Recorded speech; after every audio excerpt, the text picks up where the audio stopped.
Sa tuwing sumasapit ang kanyang kaarawan, tayo'y lumalapit sa ating ninong at ninang. Ang ating layunin,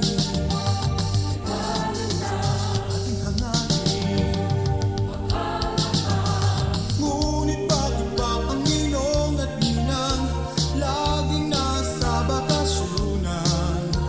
Lalo't kung Disyembre umaasa lang sa swerte, kaya hindi na bale. Di ka malilimot,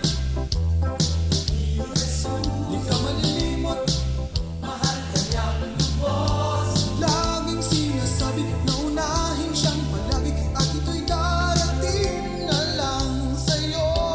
Laging sinasabi na unahin siyang palagi, at ito'y darating na lang.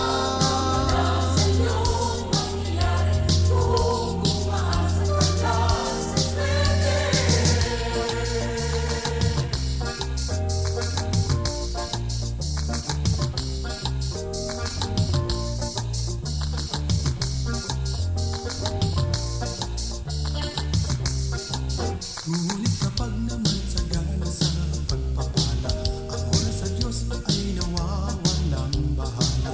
Ating nalilimutan ang ating huwaran, at naaalala mo lang si Jesus kung ika'y nangangailangan. Ngunit ang kanyang sabi ay unahin siyang palagi, itong gusto niyang mangyari.